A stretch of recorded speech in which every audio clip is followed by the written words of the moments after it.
அடுத்ததாக பார்க்கக்கூடிய ராசி மீன ராசிக்காரர்கள். தனிப்பட்ட முறையில் செல்வாக்கு, உத்தியோகத்தில் ஏற்றம், தொழிலில் அனுகூலம், வியாபாரத்தில் இருந்த பிரச்சனைகள் நிவர்த்தி, தாய் வழி உறவு, தந்தை வழி உறவு அனுகூலத்தை ஏற்படுத்தும். இடமாற்றம், வீடு மாற்றம், மனை மாற்றம், உத்தியோக மாற்றம், தொழில் மாற்றம் என்ற அற்புதமான அமைப்பு. நவகிரகத்தில் கிருஷ்ணர் வழிபாடு, நாராயணியத்தில் 100வது பாட்டை கேட்க கேட்க பெரிய அளவுக்கு சந்தோஷமும் அனுகூலமும் நம்பிக்கையும் கண்டிப்பாக எடுத்த காரியத்திலெல்லாம் ஜெயம் ஏற்படுவது கண்டிப்பாக காணப்படும்.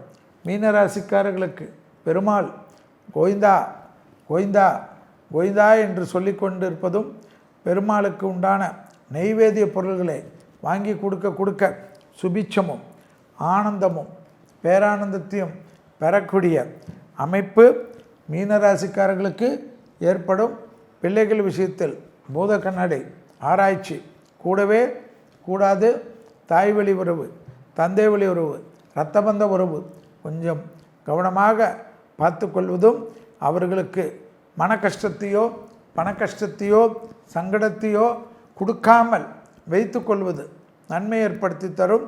வேற்றுமொழி மனிதர்களால் அதிகமான சந்தோஷங்கள் பெறக்கூடிய ராசிக்காரர்கள் மீன ராசிக்காரர்கள்.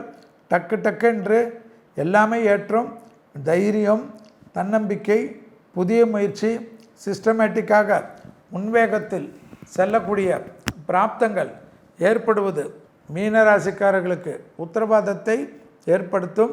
அபிவிருத்திக்கு உண்டான வாரமாக காணப்படுவதனால் கண்டிப்பாக தெய்வீக வழிபாடு, பெருமாள் கோவிந்த நாமாவளி, வெங்கடேச சுப்பிரபாதம், பெருமாள் கோயிலில் நடைபெறக்கூடிய அன்னதானத்திற்கு பங்கு பெறுவது பெரிய சந்தோஷத்தை ஏற்படுத்தி கொடுக்கும்.